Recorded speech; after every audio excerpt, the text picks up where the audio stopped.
Island women, and whenever you write in a newspaper about the first Ireland player to do so and so, you think, oh, did one of the women do it in that test in 2000? Wilson to Ravindra. He has him defending on the back foot and keeping him honest there as he completes his first over.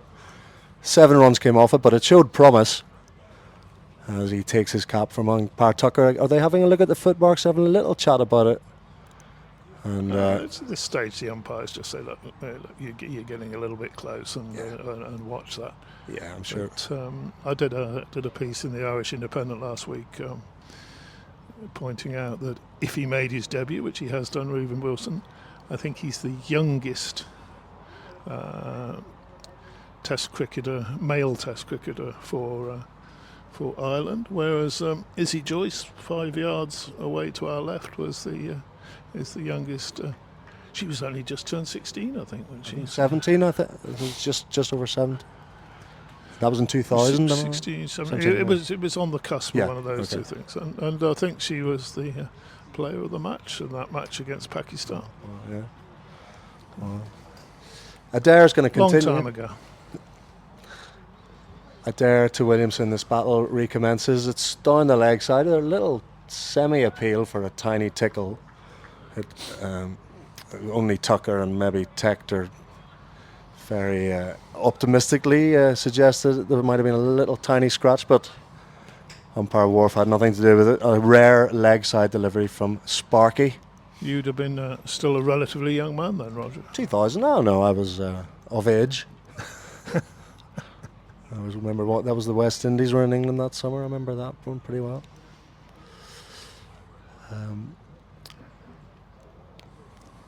Adair has had the same field the whole spell. That's just short, and Williamson has to play it under his nose. It really spliced him. That did take off from back of a length, more than anything we've seen so far. Yeah. You could hear it on the split. You could hear the. Not that it discomforted him. I'm just saying, Williamson has so much time to play his shot. He's just having a little look at the pitch there. Yeah, Philip McCormack, the groundsman here, or curator, if you will. And second. Ravindra having just a little inspection of where that one pitched. Yeah, that's definitely a few things for these Kiwi batters to think about as Adair charging in again. Good pace, left alone that signature leave as Williamson watches it all the way through, and the gloves seem shaped away from him. But Adair's looking great, isn't he? He's really hitting his straps now into his 6th over. 2 for 15 he has. Leader of the attack. I think he bowled 10 overs off the reel last week in the 4-day game. Yeah, I mean it's if they're going to get into this top order, which they have done already with 2 wickets. I mean he's the man who's going to get the 3rd. Yep. He's in again. This one stays low, and Williamson won't be too impressed with that. He's going to give it a prod. He missed it. It went through to Tucker. But that's pretty variable stuff in the... Yeah, we were saying before that the 11th over the match. The ball was keeping a little low, but it wasn't, only what you would expect, not variable. But this over, we definitely have seen a bit of variable bats, haven't we? Well, Ireland won't mind if they can. I mean, they might mind when they start putting their own pads on, but Adair, can he extract anything out of this pitch to get rid of Williamson? He's got him defending back down the pitch to him, keeping him honest. Fascinating to see this master of his generation, Kane Williamson. Yeah. One of the best 3 in the world at the moment. You think he's still... Yeah, I'm sure, yeah. It fabled from that Kohli. What were they always bracketed him with? Kohli... I think Kohli's probably just... Well, he's finished now in whites, hasn't he? But Root and... Yeah. He's slipped down a little bit. Finished is a bit harsh, Roger. Yeah. Well, I mean, no, he's retired from Test cricket, is what I mean. He's still giving it a good go yesterday in the IPL. As Adair is in, this is clipped to mid-on, but straight to him where he feels and there's no run. And Adair will take his sweater at the end of his 6th over. New Zealand, another maiden from Mark Adair, and New Zealand are... some 30 odd for 2. Shall I have a look through my... Oh no, it's fine. 35 for 2. There you go. It just comes so occasionally that electronic scoreboard will change to I'll give you another little bit of information, but we're on top of 35 things. for 2. Yeah. Just to remind you, this is an Irish Cricket podcast production, and Nathan Johns and Ali McCalmont, the main men from that team, have put this production together. We've got Ali on the tannoy and Nathan helming us willing volunteers. David, of course, has a breadth of experience on the microphone. Yes, I said I'd pop in and do the odd half an hour for him. Well, we're very grateful for that, David. I enjoy talking cricket with you. It's a good little venture, this one. Yeah, certainly. And Ruben Wilson is back in from the city end. Ravindra easy leave through to Tucker. Now that scoreboard down there is starting to annoy me, because it's not quite large enough to read the score, and yet on the top you can see quite easily 11:54. Yes, now come on, everybody on their phone has got the time. They don't need that, do they? No. You know? And even bigger than that, there's the 45-second between over clock. That's what that red. And what are they going to do if it's more than 45 seconds? They don't care. Nothing. Yeah, exactly. Crazy. Anyway, Wilson's in. Oh, and Ravindra's hooking high and handsome and over square leg. Has it gone all the way? It has. Wow, a maximum from Ravindra. He latched onto a short ball and deposited it over into the marquees there towards the pavilion. Test matches, we don't have maximums in test matches. Quite right. No, quite right. You're not... I'm not Ravi Shastri just yet. Anyway, a 6. A sixer. A good shot, though. Good shot. I mean, he really... Because that's the longer of the two boundaries. Yeah, it's a big hit. And maybe they're going to... I wonder if it's a concerted ploy to target the young man. They'd be well within their rights to try and undermine the young fella's confidence. Let's see what he comes back with. Wilson. Short again and left alone. Died through to the keeper, which is almost a bit demoralising for a young quick. But he's just got to concentrate on the basics, hasn't he? In for the top of off. He is charging in. You expect young seamers to want to really give it everything, don't you? There hasn't been many 19-year-old quicks who have got all the attributes. But it's a steep learning curve for this lad. He's still got his 3 slips, a gully, a backward point. There's a cover now and a mid-off, a mid-on and a long leg, and he's in. So Wilsey hits him on the top of the thigh pad. So again, maybe some bit of movement, perhaps. We're into there having to just check his shot, didn't he? He wasn't comfortable. Ravindra. Definitely done a lot of gardening. These two batters, probably a lot of people gardening. There's Bank Holiday Monday this week. It's hot weather, but it extends to the ward at Stormont here, the home of Civil Service North Cricket Club. Ruben Wilson, a young man from Dublin, come through Leinster, and he's in again to Ravindra. And again he hits him at the top of the pad. There's an appeal, the first major appeal of the day. I mean, it was way too high, but there's no danger in just loosening the vocal cords. Yeah, it just builds the pressure a little bit as well, doesn't it? An appeal. It's sort of... Kane Williamson's now gone down and just had a quiet word. They can't afford to lose a third wicket in this first hour. We've got another 3 minutes left, according to that very bright well, I wonder about that on the far side of the ground. With the 2.5 hour session, will there be? Is it 1 hour and 15 at drinks? I guess we'll find out soon enough. And again, that same line, it's tucking him up. Ravindra, 3 balls in a row. He's been struck on the thigh pad. And that's a good comeback from Wilson after he was planted into the marquees. And at the end of that over, it's New Zealand are 41 for 2. What's all this about? We got people running on and taking care of the batsman. So yeah, Williamson gestured for. He's got a towel and. Dear. Well, it's practically tropical weather, David. I've got to have a towel down. soft, Ch- are they? Come out and say it, David. Change of gloves. Change of gloves. Little Probably. chat with a couple of green visored squad men as a gust of wind. So let's talk about the weather. There's been a lot of talk about this heat wave. I mean, it's not super. There is a good fresh breeze here. It's nowhere near the heat that has been in England these last few days, I'm led to believe. So I think it's just a beautifully temperate day for cricket. There's a bit of light cloud in the sky, pale blue skies, but it's just perfect cricket where there's no threat of any precipitation. I'm a bit worried about flying back to England next week, so just worried how many of my friends and family will have survived. From the Dundonald Elder Pissing Market there is Tom Mays. It's been in the 30s, you know. Dear me. So if you heard that bowling change from Ali, Tom Mays is going to have a go from the opposite end. He bowled 4 overs, 2 maidens, none for 9 to begin with. Interesting that they're holding back Liam McCarthy at this stage. He would be the quickest of the quartet of seamers. Curtis Comfer, of course, can't bowl in this game. He's not fit to bowl. He's playing purely as a batsman. So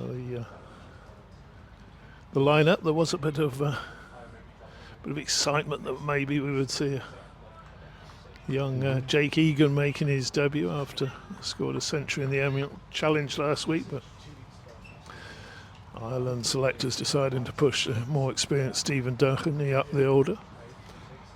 Mays comes towards us, back of a length. Williamson's chopping one that stays a bit low, back to backward point. There's no run.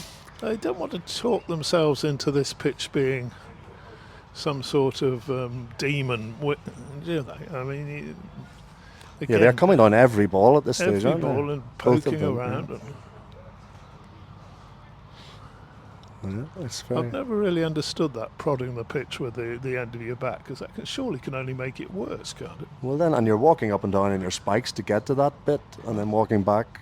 Yeah. But I guess they know what they're doing. Mays is. This one's off the hip. It'll be leg buys. They'll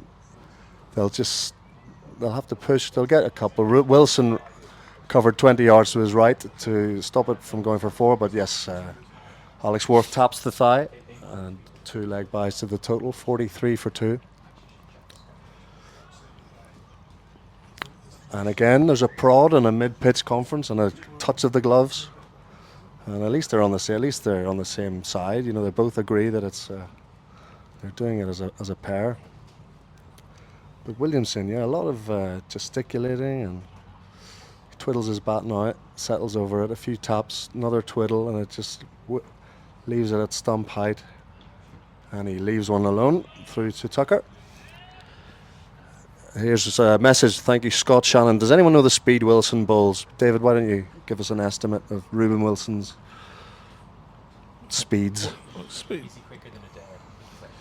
Yeah, I think he's a yard quicker than Adair, isn't he? And but he's not the he's not express pace, No. and you wouldn't claim to be. No, and I think, as you say, Liam McCarthy, when he comes on, he's generally regarded as maybe a couple of notches higher, big strong boy.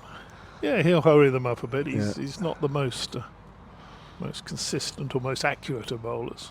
Mays is chugging in again, and this one's left alone by Williamson. Stayed a bit low again. Wasn't taken cleanly by Tucker because it just died in front of him. He just wrings his hand and scratches out a new mark for himself.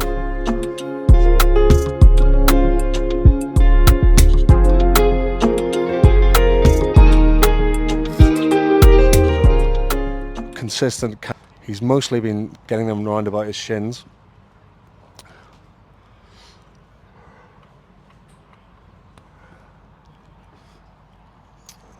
Tom Mays. He has another long run up. It's a straight one. He sort of waddles in a bit. This small delivery stride, and left alone by Williamson, through to Tucker again by his toes. Left well this morning, hasn't he, Kane Williamson? Yeah, he does that. He does that thing Nathan was talking about earlier, where he leaves it and swivels and sort of watches it all the way into the keep. I remember Ian Bell being a sort of exponent of that, and I always thought, if you're a batter, you're trying to get as much information as you possibly can from the ball, even if it's gone past you. Is it still swinging? Is it still? and then you watch it all the way into the gloves, and then you really get a full study of the trajectory of the pill. Mays, and this is defended into the gully. There's no run, and Mays has come back with a decent over. It's 3 minutes past 12. Nathan Johns is on my right hand side. I'll do another over. Okay. Tim's coming in. Of course, we've got our final man of the team. So yeah, like I say, I think there'll be a drinks break after an hour and 15. Is that what we're assuming?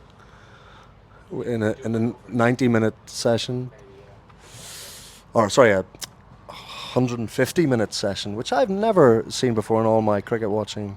Have you, David? 100, So 2.5 hours, is it? Yeah. 2.5. Yes, I've seen 2 and I was under the impression it was 2.25. So No, we're going to have to wait an extra 15 minutes for lunch. Yeah, afraid so, David. There's a mouldy old banana in front of you there if you want to. It's this 4-day test nonsense, isn't it? They can't play a 5th day. Won't go to a 5th day even if they do. Well, no, that would be fun if it did. Here's Wilson over the wicket to Ravindra, who's driving down to mid-on, doesn't time it. And Matthew Humphreys, who has sneaked on as a substitute fielder, moves to his right and saves a run. So Humphreys was one of the big selection issues. And forgive me, I didn't spot who he'd come on for. Possibly Liam McCarthy, who might be getting ready to bowl. Because McCarthy was at mid-on where he took a stunning catch to get rid of Conway. That was from the other end off a dare. But yeah, number 11, Matthew Humphreys, is at mid-on. Ruben Wilson, the 19-year-old, is into Ravindra. Again, he plays on the onside, and Humphreys has more work to do. And I'm very pleased to welcome Tim Abraham, who is our final man of the team. Tim, you're very welcome to Belfast. How are you? How have you enjoyed this morning? Yeah, it's been very good, Roger. It's a lovely breeze running across the ground. It's a little cooler here than where I live on the Wirral in the northwest of England, and it's been stiflingly hot. And here it's a little bit cooler. So very much enjoying the breeze across the ground at the moment. It's nice, isn't it? And New Zealand 43 for 2.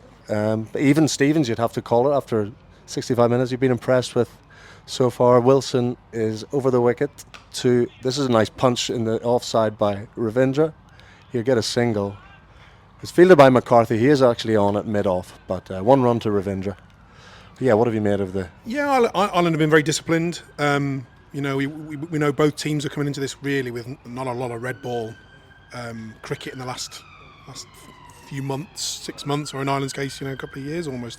So it's I think there's a little bit of a finding out period in this first session. Both teams just feeling their way into the game a little bit. Ireland, of course, will be looking at the scoreboard and delighted to see 2 wickets down. Yeah, it was a thrilling start, wasn't it? Second ball, middle and off, castled by Adair. This is Wilson. There's a decent appeal here. He squared up Williamson. Again, it was high, I'd imagine. It was above the knee roll. And no reply from Rod Tucker. But he's getting a reasonable appeal, I thought. Yes, and my first look at Ruben Wilson. I've not seen him in the flesh. I've seen little bits here and there, but looks a handy prospect at 19. He's a kind of quite a svelte kind of lad. He's attacks the crease strongly. So I think there's some promising signs. Yeah, he's charging a nice even run up, and then he explodes into his... He's got an edge! Oh, Williamson just stayed low. I don't think it carried. The third slip went to their left. No, Balbirnie at second slip went to his left. I don't think it carried. But a genuine edge. That was the most discomfort Williamson's been in. Genuine edge, and Kane Williamson just came down the track there and had a little chat with Rachin Ravindra as if to kind of say, what do you kind of make of that? What was that doing? Was it there was a little bit too early on the shot, or what was wrong with that? Yeah, it's going to be these slips. They may have to come up there. It's a very difficult thing to judge. But Balbirnie there, hands on his knees, Tector at first inside him, and they're watching Williamson. This is a nice shot, punched through the vacant cover region. They should get 2. Chased by the point fielder. They settle for 2. Stephen Doherty there is the man at cover point. And the end of the Wilson over. New Zealand are 46 for 2. Yeah, Ruben Wilson just drifting down to us here at fine leg. He's kind of just wondering about that over and maybe reviewing his plans and what he did well and what he didn't necessarily do so well, and pondering where that edge could have carried him if there'd been a chance of a wicket there. But he'll be hoping he can get his name in the scorebook pretty soon. New Zealand 46 for 2. Nathan John's back in alongside me now. Hello, Timothy. How are you? I'm good, Nathan. I'm good. Pleasure. All the better for seeing you. And like me this morning, you had a bit of a dash over here. What a delight it is to see you, Tim. We both flew over from. I was going to say the UK. Technically, we're still in the UK, aren't we? Mainland UK, shall we say? Listeners of the podcast will know I am fond of a political joke, but I'll refrain for the purpose of this test match. Tom Mays is going to continue up past umpire Wharf into the left-handed Ravindra, and not for the first time today. An edge falls short of the slip cord, and Andy McBride doing the fielding there. Rachin Ravindra just signalled there. There was a bit of movement off the pitch, so I think it has been nipping about a bit this morning. It's whether Ireland can just find those edges and they'll just carry to hand. Maybe just saying before, maybe to Roger, maybe the slips maybe need to be a little bit further forward here. Well, Test Match Special do cakes, don't they? That's their thing, isn't it? That they all get cakes either made for them or they bring them, or some people send them in. Roger McCann has supplied a banana this morning. I say supplied, he's just scoffed it himself. Thanks for that, Rog. I haven't even had breakfast yet. I didn't have time. I know he's actually bringing me the banana. No, I don't want the banana. I'm commentating. I can't eat. I think that one hit Ravindra in the thigh pad, somewhat adjacent area. He doesn't look to be in too much pain, but no run. No, he's just doing a bit of gardening now. I think again both players are just trying to figure out this pitch really and what it's going to be doing, and they'll be hoping it'll settle down. Maybe a bit of sun on it over the next day or so.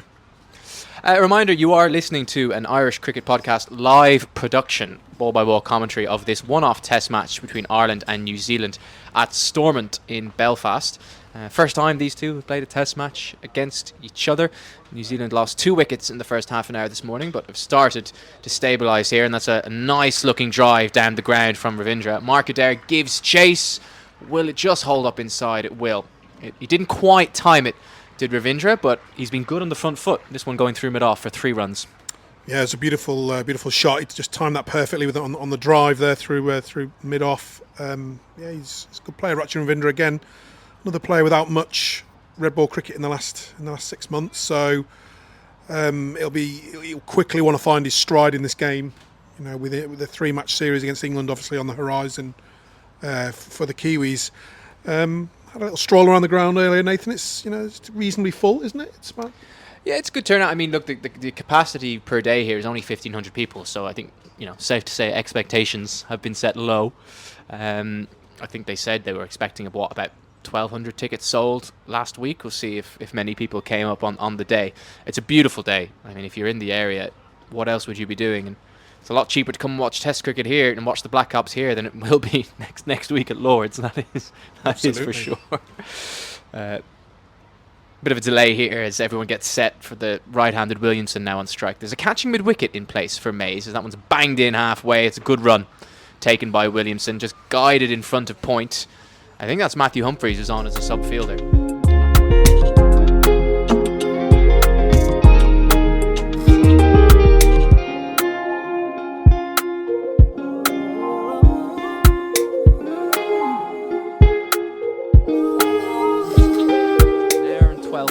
Or so this morning. Adair, second ball of the game, and then later on Devon Conway played a beautiful shot, it has to be said, a flick off the pads, timed the living daylights out of it, but hit it just too close to Liam McCarthy at mid-wicket, who took a sensational diving catch, full stretch, head height. Ravindra comes forward, defends to Mays. There is no run. Well, I suppose, Tim, given your accent and your employers, we should reference, obviously, that this is a warm-up test for New Zealand ahead of England, and anyone listening to us from England has probably got one eye on how this top order goes. So dare I say their bowling attack will look very different next week. No Kyle Jamieson, no Matt Henry, amongst others. But this, more or less, will be the top 6 we expect to see at Lords on June the 4th. Yeah, these guys will be wanting to get a little bit of time in the middle here and preparing themselves for those 3 tests. Mays continues, it's driven, and Ravindra is disgusted with himself that he played that shot. He kicks the ground, and in the end he doesn't make contact, so he's beaten with a big drive outside the off stump. end of the over. 50 for 2 now. The Black Caps, 15 overs gone. Williamson is 20, having faced 50 deliveries. Ravindra just behind him, 19 off 25. Ravindra has comfortably found scoring the most straightforward of any of these Kiwi batters this morning. 3 boundaries, including a 6 off Ruben Wilson. Yeah, I wonder if we'll see Kane Williamson just kind of try and get through to lunch here, and then this afternoon he might start going through his repertoire a little bit more. It's been a typical kind of Kane Williamson early graft. He's looked for those singles when he can. There's been the odd boundaries. You know, he's played a beautiful shot earlier that just punched through mid wicket. So, you know, I'd expect we might see him unfurl a few more of, you know, those classical drives later in his innings.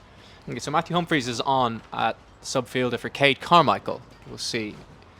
I don't think that there was an injury of any description. Ruben Wilson continues. That's left alone by Williamson and his unique style of leaving, shall we say.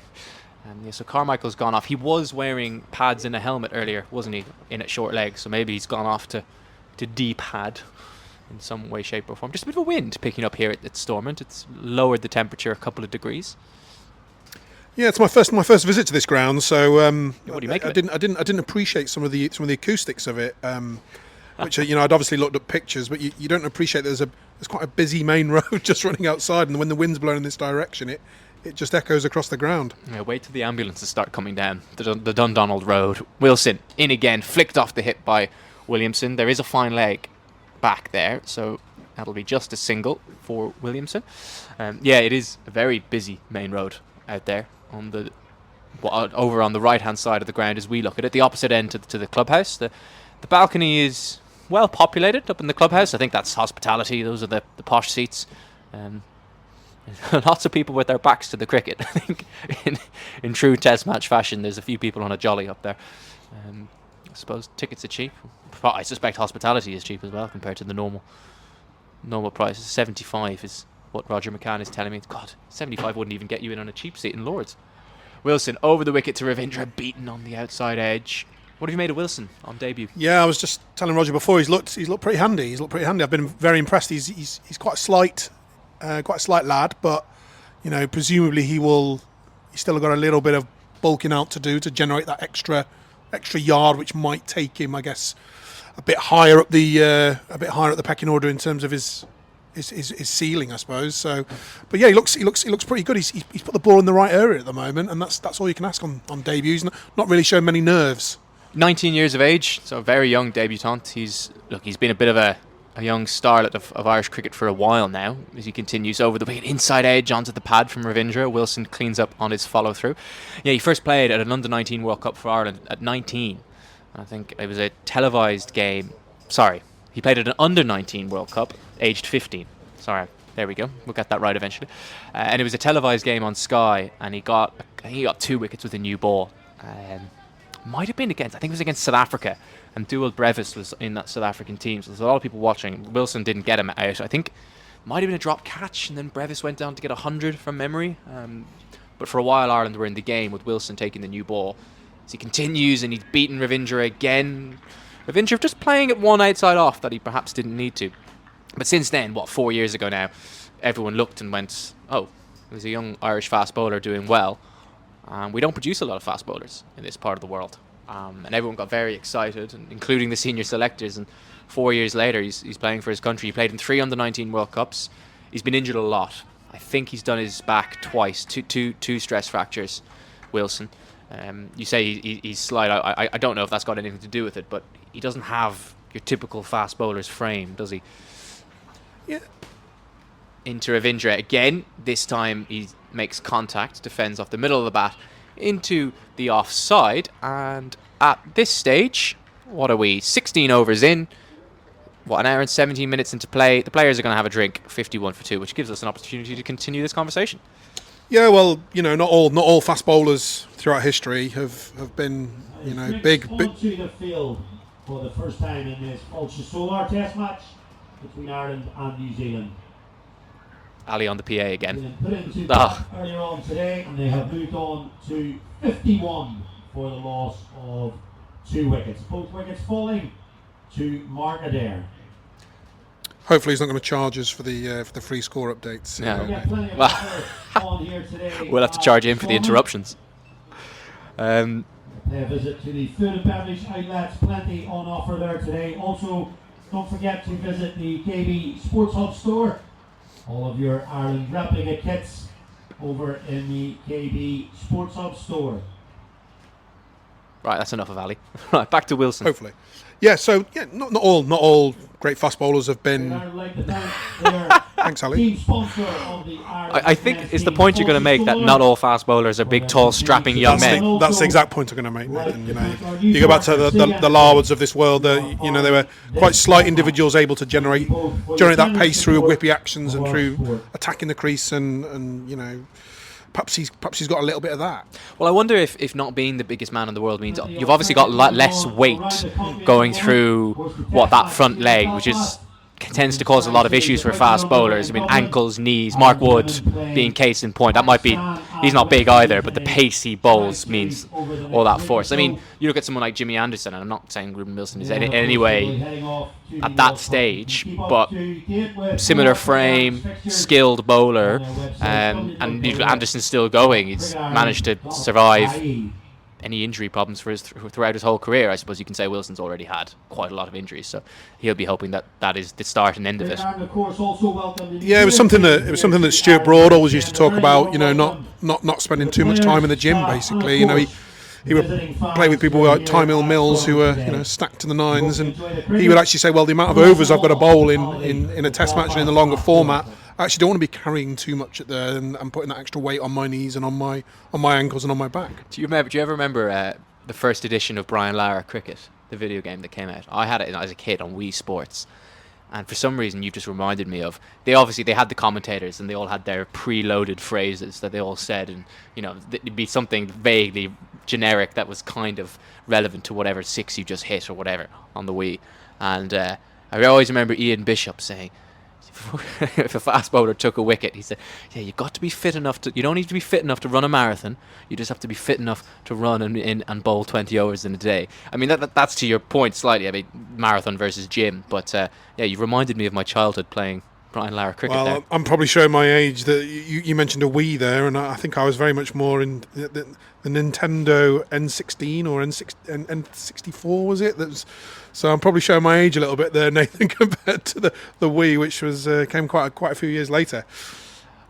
It's all right. We won't get into facts and figures on that front just yet. We'll see. And when Kane is padding back, have volleys for half an hour later on today, we need something to talk about. Maybe we will. The drinks break is currently ongoing here at Stormont. New Zealand are on 51 for 2. I think that must be the smallest scoreboard in international cricket over there on the right hand side. There is the old school scoreboard, which is out of view of us, that CSNI, the club here, use. We can't see it because of the marquee.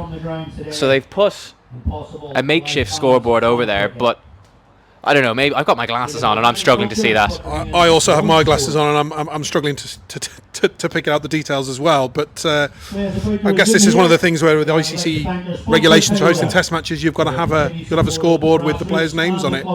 And is that an ICC rule? I'm pretty certain it is. Interesting. Part of staging. Yes, because the old school scoreboard here, I say old school, it's not like, those. They like the Adelaide one where they change by hand. It's not quite that old school, but it's a mid-noughties era electronic scoreboard that I don't know what it's like with your club back home, but my club had one. It only worked about half the time. But the Wi-Fi. The club I played for, the Wi-Fi went down, and the scoreboard would be stuck on a certain score for about 10 overs, and we'd have that little thing where you turn the flaps over. Right, I think that is the end of the drinks break. Ruben Wilson is standing in front of us here at Fine Leg. But he will hopefully see him again in a few minutes' time. Tom Mays is going to continue. Kane Williamson on strike. First ball after drinks. Banged in, cut away. I don't think he's timed that particularly well, Williamson, but the fielders have already given up the chase. That's another boundary for Williamson. Short and wide from Mays outside off. Too good. Yeah, you just saw Kane Williamson there just giving himself a little mental reset as he took guard again after drinks. His delivery was just right in his wheelhouse. Really, he's just going to capitalise anything short and wide and put it away. Yeah, and he's not going to miss out on that. Is Williamson? He moves on to 25 now, but it's been a very aesthetically pleasing 25, shall we say. Chanceless as well, full driven, and that'll be 4 more. That's an even better shot. Yeah, even better. Yeah, absolutely tremendous shot. He just timed that, absolutely timed that perfectly. Stroked it through, backward point. Just Rachin Ravindra gives him a little punch on the gloves, and yeah, it's classic Kane Williamson. Yes. Tom Mays, welcome to Test cricket. You bowl one short, wide one, you get cut for 4, and then you pitch it up and you get driven. Let's see how he responds here. One thing to keep an eye on, there's been pictures being taken up on the balcony. I have a funny feeling that's the First Minister and Deputy First Minister of Northern Ireland up there, Roger, is it? Is that Michelle O'Neill and Emma Little Pengelly next to Sarah Keane, the Cricket Ireland CEO? I think it is. I think the local politicians are in and having their pictures taken here. Mays continues. Williamson, after hitting 2 boundaries, is more than happy to let that one go outside off. Yeah, they make a big deal, Cricket Ireland, of getting the politicians in here. They're trying to get some funding for. Yeah, that is them. Ali McCalmont, our local Northern Irish expert, has overheard me and he's given me the nod to say that is O'Neill and Pengelly. Cricket Ireland is, well, not just Cricket Ireland, but this is a multi-sport complex here in Stormont, and they're looking for funding to redevelop it, and cricket will be part of that. They'll get a new clubhouse and they'll get a second playing oval actually over there towards where Dundonald House is, straight in front of us. Mays continues. Williamson defends that back into the leg side, no run. Yeah, I think is it a 1.2 million overhaul it's due to get? Oh no, I think that Cricket Ireland's contribution is about that. Oh, right. They've agreed to pay, overall, I think it's about 25 million. Oh, right. It's multi-sport. There's football next door. Yeah. I think there's GAA up the road as well. Yeah. Like I said, a second cricket. I mean, from a cricket point of view, what they want is they want this to be ready to be a new clubhouse and a second oval for the 2030 T20 World Cup. So the idea is to have this venue here and another venue in Abbottstown, just outside Dublin, ready in time. As Mays continues, Williamson taps his bat, plays on the front foot. This will be another run through the offside. Oh, it'll be more than that. Stephen Dohenty's dove over the top of the ball at point and allowed Williamson to come back for a second.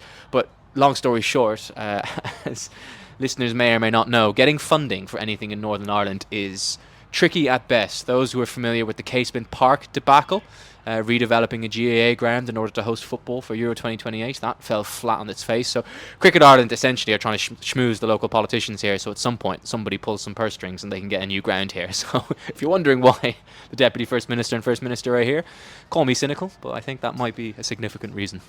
Yeah, these Test match days are not just for cricket, but for those types of conversations. Well, meanwhile, there's a game of cricket going on still. Williamson lets that one go outside off. End of the over. 17 have been bowled. 2 boundaries in that one for Williamson. 61 for 2. Kane has now moved on to 31 off 57. He's accelerated nicely in the last 10-15 minutes or so. Rachin Ravindra he's been pretty comfortable throughout. A couple of edges falling short. Wilson has given him a few things to think about outside his off stump as well, but again, he's found scoring relatively straightforward. 19 off 30 deliveries so far. I think the ice cream van needs to revise its strategy here. He's parked in the shade, Nathan, and not many people over there in the shade who want ice cream. No, but I suppose if you're buying ice cream, you don't want it to melt instantly, right? Fair point. It's all about strategy. Change of bowling, and it is going to be the 3rd Test match debutant coming into the attack. Liam McCarthy of Railway Union Cricket Club in Sandymount, County Dublin, is coming on to bowl. Ruben Wilson at the Castle End on debut, wearing 33. Liam McCarthy. So 4 overs in Ruben Wilson's opening spell, none for 18. He bowled better than that, 4.5 runs and over. I think the way he beat Ravindra on the outside edge a number of times, his figures don't reflect that. But in comes McCarthy, originally from South Africa. I think he's Joburg. Originally, he came over here and qualified via the 3-year residency, and he's played white ball cricket for Ireland, but now here he is on his Test debut. That's full and wide outside off, and Ravindra lets that one go. Yeah, the Irish coaching staff have made pretty clear they see him as a red ball bowler. He's somebody who they expect to get the most out of an older ball on a flat pitch. He probably is the quickest Irish bowler on display.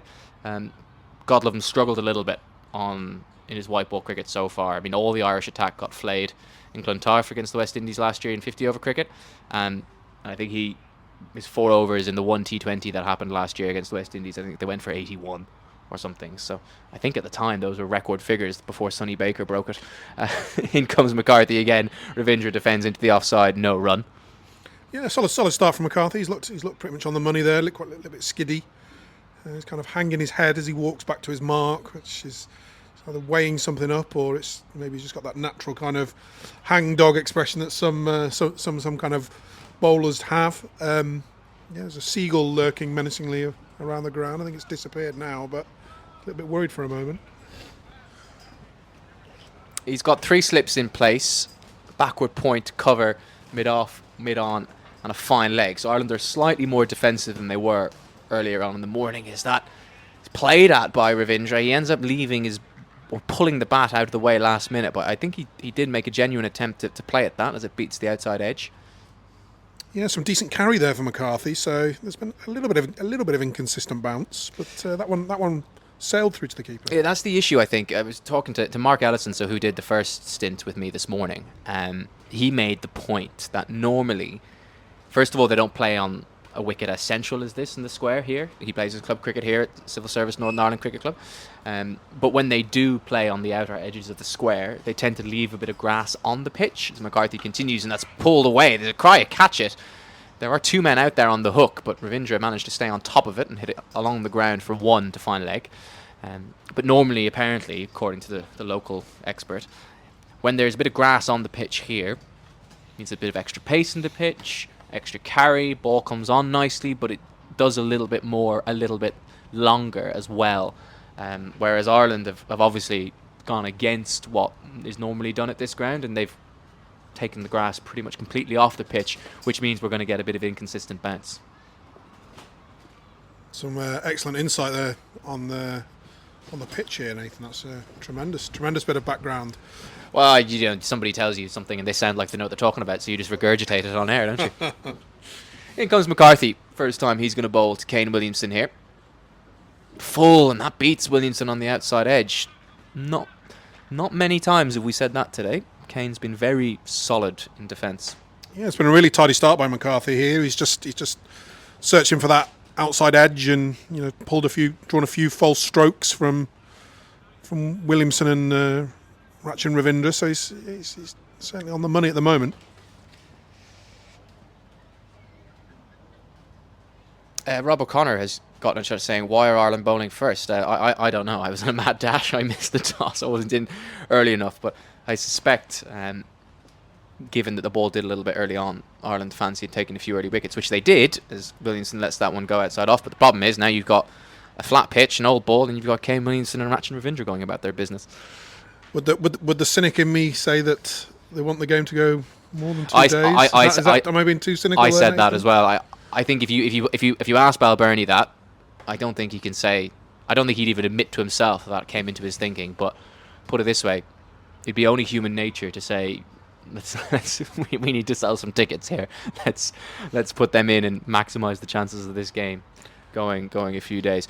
Dave Sarai is here, which is good timing because Dave's a railway man, so I'm sure he's going to tell us all about Liam McCarthy at the end of the next over.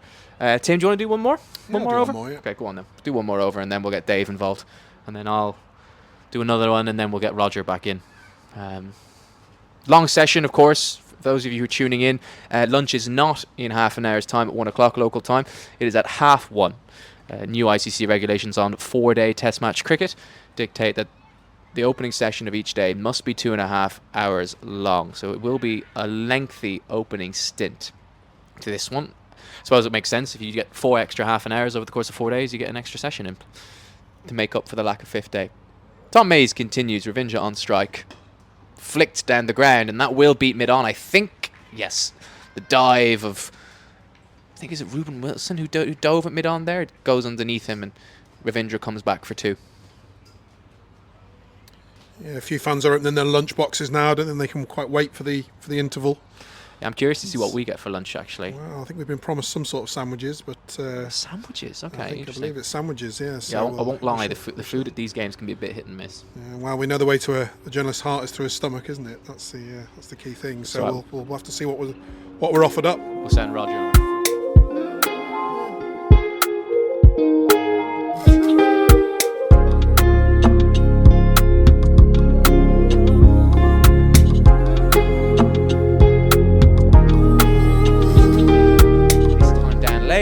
just picks him off. Classic Rachin Ravindra, really, just a very wristy flick that just raced away. He's looking very composed. He's scoring quite fluently, compared to what Kane Williamson's innings has largely been made up of. Ravindra looks quite calm and fluent at the crease. So go on then. Before you go, you'll obviously be covering the Black Caps over in England as well. What are your anticipations of that series? Well, it's going to be quite a strange series, I think, because I think it's going to be a lot of England trying to regain the trust of the public, because after what happened in the Ashes series, Mays into Ravindra again, left alone outside off. after what happened in the Ashes series, I think there's a lot of bridges that need to be built with the public. There's a lot of discontent, I would say, between those in the county game and the English national team and the setup. So I think there's some fences that need to be mended there. How will the series pan out? I would expect England to win on home soil, but New Zealand, as we know, are a stubborn prospect at times, and they will not give it up easily. They won't just roll over and have their bellies tickled. Yeah, notwithstanding 2 poor dismissals this morning, this is a fantastic top order for the Black Caps as Ravindra lets that one go. And against an England side, that's what I think it's safe to say they're in transition. Transition, and there's going to be a lot of, the bowling attack. We're not quite sure of the makeup of that at the moment. There's obviously some changes at the top of the orders. It's going to take some of these players a bit of time to bed in. Whether it's Emilio Gay, he's going to take a little bit of getting used to Test cricket. He's obviously showed some decent form early on for Durham, but we'll have to kind of see how he'll go. A few other tweaks in there. Will Bethel play? Will he not play? So Yeah, he's done his finger, hasn't he? Yeah. Playing for RCB in the IPL. Ravindra on strike once again. That's tucked away nicely into the leg side, just wide of mid-wicket. Ravindra takes a single. That'll be lots of musical chairs now as umpire Tucker goes from one side of the ground to the other with the change of left and right hand. What are we? So we're an hour and a half. What are we? Well, 95 minutes in. And how many overs? 19. This is the 19th. It's not fantastic. yeah, it's. I think with 4-day Test matches, I noticed obviously. I think I had this debate over Twitter last night. You actually can have the playing conditions to your suiting, so that the playing hours. So it's not necessarily a completely fixed ICC regulation for all Test matches. I think if it's in World Test Championship, you have to have the 98 overs. So you'll recall when England played Zimbabwe in Nottingham last year, that was actually played to the typical playing conditions of cricket in Test matches in England. Mays into Williamson, guided off the back foot behind square, straight to backward point, and that will bring us to the end of the over. Timothy Abraham, thank you very much. Pleasure, Nathan. Pleasure, Nathan. We'll I hear shall, from you. See you soon. We'll hear from you again in the afternoon session. A reminder, you are listening to a live edition of the Irish Cricket Podcast. We are bringing you ball-by-ball commentary of this Test match in Stormont. New Zealand lost the toss. They were stuck in to bat by Andrew Balbirnie in Ireland. 19 overs into this morning's session. The score is 69 for 2. Tom Latham and Devon Conway, the two openers, back in the hutch. Latham failing to trouble the scorers, leaving one onto his off stump from Mark Adair. Second ball of the match. Devon Conway flicking one from Adair not straight to McCarthy at mid-wicket. Actually, it was a sensational diving catch from the man who was on the bowl now, and his fellow clubmate, railway man, Dave Sarah, is here. Dave Sarah, whatever will be. Thanks for having me. Anytime, Pleasure Dave. to be here. McCarthy continues, defended by Ravindra, into the offside. Sorry for the cheap gag. Always happens. Get it in early. Get it in first. Yeah, it's fantastic to see Liam McCarthy bowling a Test match. Really, it's brilliant. Went on that tour to Bangladesh, but of course didn't feature. That's right, yeah. That wasn't a seam bowling extravaganza, shall we say, that tour. I think Jordan Neal ended up opening the bowling, and Jordan Neal and Curtis Camphor, I think, opened the bowling the last time Ireland played Test match cricket, both of whom are now injured. But dare I say, on a more traditional pitch, those two wouldn't get anywhere near the new ball. It's driven down the ground beautifully by Ravindra, pitched up on and around off stump, and not for the first time today, Ravindra drives through mid-off beautifully. The 50 partnership between Kane Williamson and Rachin Ravindra. Ali on the PA just notifying us 50 partnership between these two. They've steadied the ship nicely. Dare I say, a few gifts this morning from New Zealand, albeit McCarthy's catch was sensational. A couple of nice gifts, definitely, for Ireland early on after winning the toss.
Was off. He was bowling from the far end.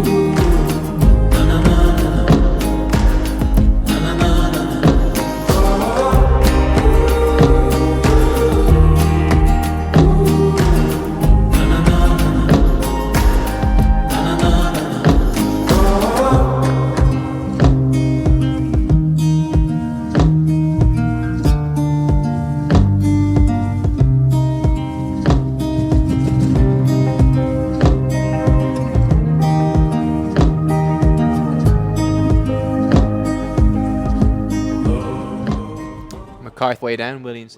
We got actually from the coaches on McCarthy last week when they picked the squad was that they like what he can do with an older ball in red ball cricket. I think you ask around, sometimes maybe some of his white ball skills aren't quite where they need to be. He's struggled a little bit when he's played for Ireland in white ball cricket, but they pretty much said they see him as a red ball option for primarily at the minute. It was a tough day out in Breedy, I think. Yeah, we did mention that. That's pulled by Ravindra. It wasn't a genuine bouncer. It ended up getting about hip height, and the top edge flies over the slip cordon and away to the fence.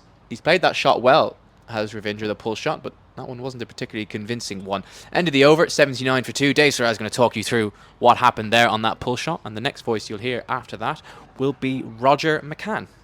Short ball from Liam McCarthy. Didn't quite get up.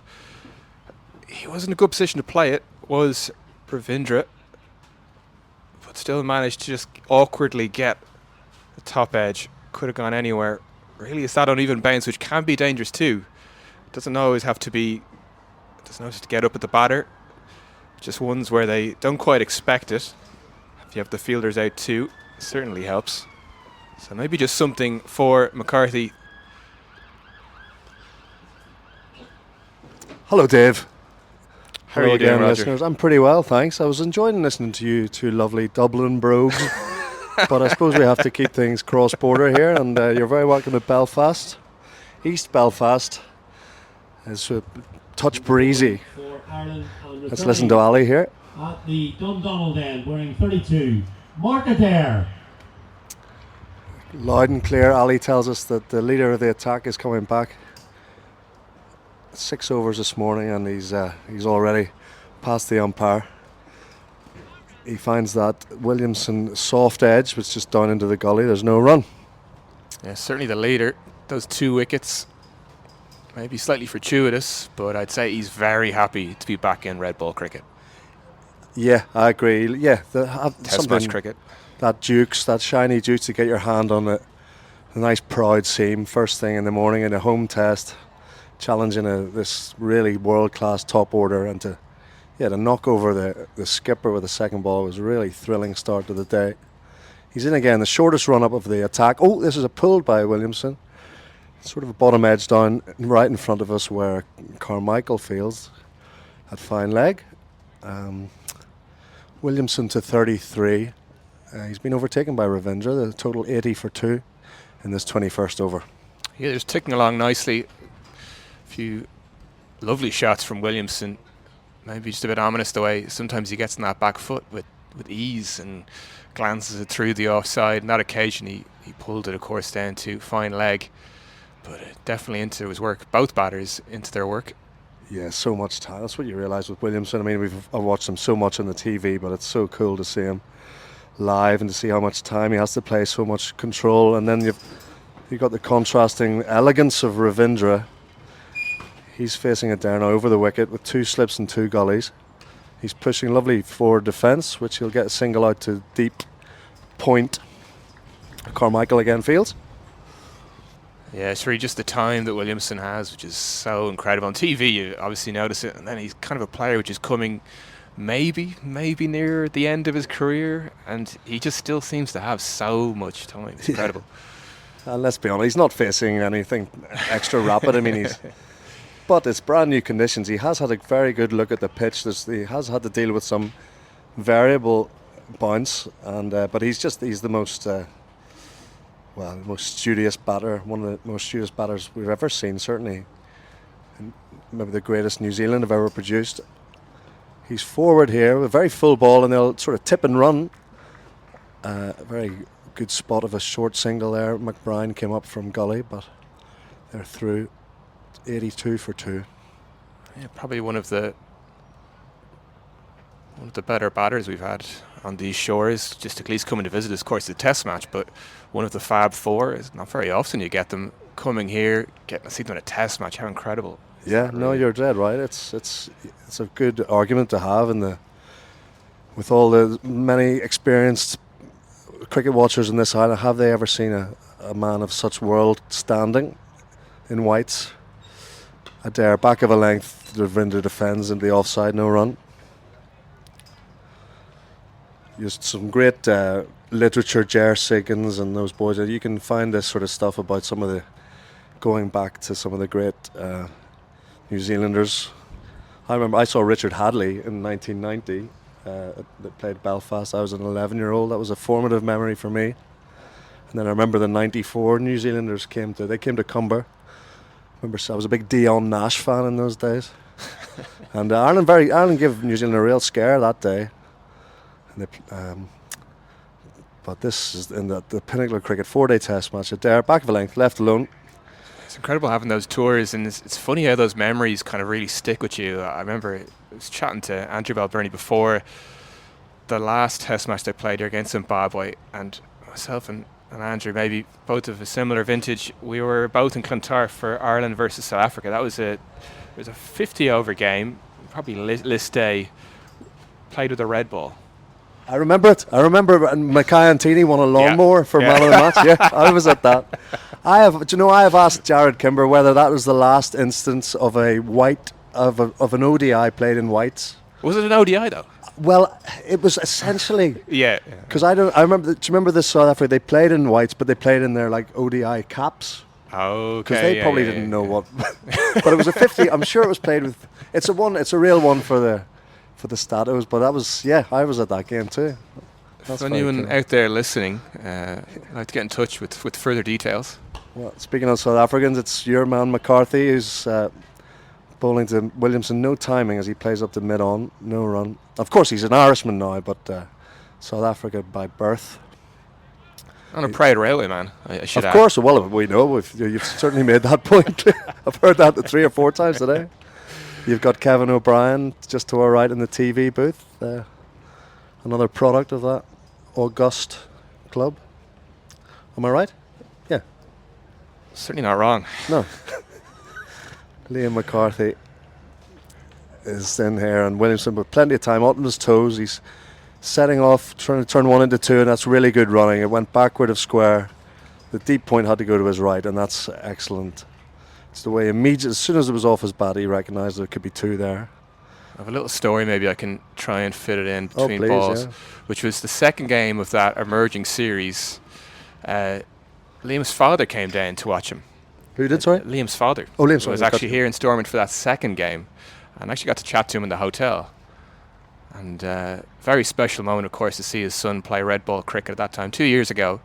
He's telling me a bit about Liam's relationship with Curtis Camphor, which actually goes back quite a bit to South Africa. Okay. McCarthy into Williamson back, and again missed time. McCarthy does his own fielding. I believe they both went to the same school, and of course, a bit of an age gap. And Camphor kind of looked after young McCarthy in school, gave him a bit of guidance, and they've maintained that relationship ever since. So it was nice to see. I think it was his ODI cap debut. It was Mr. Camphor giving out that cap. Very special moment for Liam McCarthy, but his coach at Railway Union giving out that cap today. Oh, very nice. No, that's good. Thank you for that. 33 on his back, broad-shouldered fella, and he's up to the crease. Williamson's on his toes again. Well fielded this in the covers. Carmichael had to sprockle to his left and get something behind it, and kept Williamson in his crease. Yeah, he really got high up on his toes there, didn't he? Twinkle toes, Kane Williamson, getting that through to Camphor a cover, is it? No, it's Carmichael. Carmichael, apologies. Get the binoculars out. Well, again, another man of South African provenance, but he's been in Belfast for a number of years now, playing in Estonians. Liam McCarthy is in again, and he's bowling the short ball. That's ducked, gone, and it's actually been signalled a wide. It's gone over the head of Williamson. He had nothing to do with it. And a wide for height, showing that McCarthy is the one man who can extract trampoline bounce out of this deck, but he sort of over gilded the lily a bit there. He's got a man out for the hook. He's got two men, so he's got a long leg and a deep square, but Williamson wanted nothing to do with that bumper. Yeah, he really dug that in. Maybe just more of a message than anything. Yeah, it's fair enough. Yeah, he's keeping him to the crease. Will there be a full one to follow up? Yes, he has. He's hit him on the pad. Is a huge appeal and given. Oh, the two-card trick has worked. Liam McCarthy's got the huge wicket of Williamson. LBW for 36. Terrific bowling. It certainly on the knee roll. He was looking to play it into the onside. Rod Tucker had a little think. I'm going to suggest middle and leg. Hitting leg, it's in the book. There's no review. And New Zealand are 85 for 3. Well done, Liam McCarthy. Debut wicket. Well, you called it perfectly there. The trampoline bouncer got it in. Then you're thinking, he's got to go full. He's got to go full. It's exactly what he does. Catches the pad. The umpire agrees, and he has his first Test wicket. Kane Williamson was bowled, LBW rather, to Liam McCarthy for 36. Ali McCalman having the final word there. But Liam McCarthy having the final word. Kane Williamson walking back into the hut. A third wicket for Ireland. It's a huge one. It's a huge moment in this match. With still 40 minutes until lunch, this longer session. And, well, he's clapped into the hutch. We've seen one of the great players of his generation, but Liam McCarthy has done him. For New Zealand, wearing shirt 75, is Darryl Mitchell. And you clearly heard there's another top-class player to replace him. But at the moment, it's a moment for Liam McCarthy. Huge appeal. Everyone's convinced, and Rod Tucker was the man to be persuaded. Excellent stuff for Ireland. Yeah, excellent start for Liam McCarthy. Didn't play on that Bangladesh tour. Had that tough outing in the T20I against West Indies and Breedy. Can put that all to bed. Yeah, that was confirmed by Andrew Leonard in the TV studio. Thank you, Andrew. Yeah, he's putting the finger up. We all did. Every Irishman in the ground did. And thank you. Now, Mitchell's on the back foot for his first ball, tipping and getting down the other end. But McCarthy forcing him back. Impressive quick bowling this. And he'll take his specs, and I'm sure he'll get a big applause from this Belfast crowd. New Zealand are 86 for 3 after 23. Yeah, 22, sorry. What you're contending with this excellent top order. Darryl Mitchell out to the crease, just tips and runs. One excellent batter replaces another. It's Test cricket for you.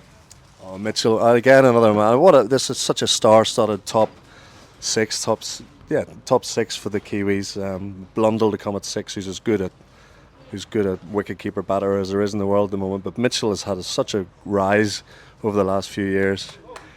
And Liam McCarthy coming down towards us, and sure enough, he gets a fist pump. He's delighted with himself, thumbs up, big grin on his face. And but yes, the new batter, Darryl Mitchell, has placed himself in the real top rank of international batters for the last few years. Got a ton of runs against England the last time he was here.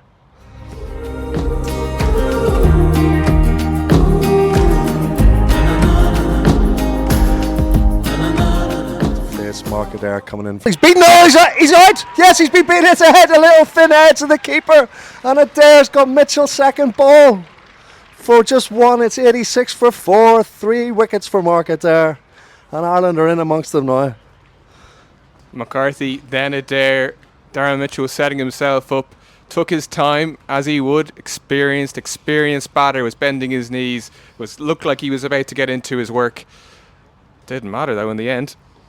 Oh, anyone at the beginning of their innings is vulnerable, and when you got Mark Adair, who's been excellent this morning. It was just a little thin scratch. Tucker bowled Adair for 1.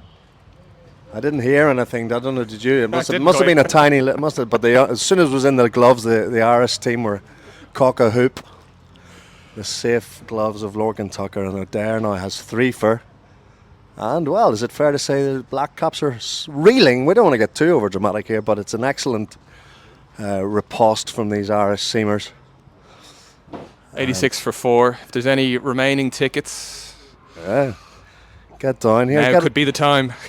I was going to say, if you don't know Belfast, it's very easy to. 6 for New Zealand. Over to Ali.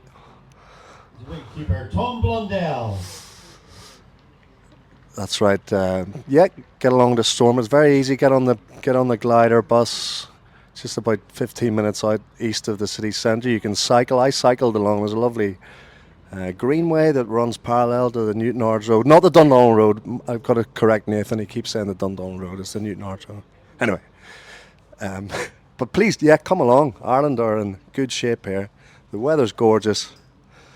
And there's a new man at the crease with 66 on his back, just taking his guard. And he'll be feeling a little bit of pressure, you'd think. Yeah, a little bit of pressure here early on day 1. Newton Ards Road, I get that wrong myself, so I've been saying that to a few people. It's the Dundonald McDonald's, that's where... Exactly, the road does go to Dundonald, but it then goes further on to Newton Ards, further on east. And then not far from Cumber, where we've been talking about. But anyway, back to Stormont. Adair is into the new man Blundell, who's digging out a Yorker, actually. I think it squeezed it between bat and foot. I think he looked a bit... Anyway, got him hopping. Mark Adair's enjoying his work. Sparky almost running across the fielder there to get back to his mark. Yeah, he's a real local boy. He's from Hollywood, a countdown which again is on this side of Belfast, the east, just sort of north of here. If you go to the coast, is famous for a certain golfer I'm sure you've heard of. Is from that. Never have. That little town. I think you know who I'm talking about. But Mark Adair now is carrying Ireland on his shoulders. He's got 3 wickets. He's bowling a full one. A great carry. It's a good leave from Blundell, but Adair's really into his work. He looks really thoroughbred seam bowling here. Each ball seems to be doing something, and maybe danger here, Irish fans, not to take leave of our senses. Possibly a flat wicket here in Stormont. Lovely sunny day, Ireland bowling first, but some excellent work with the ball in this opening session.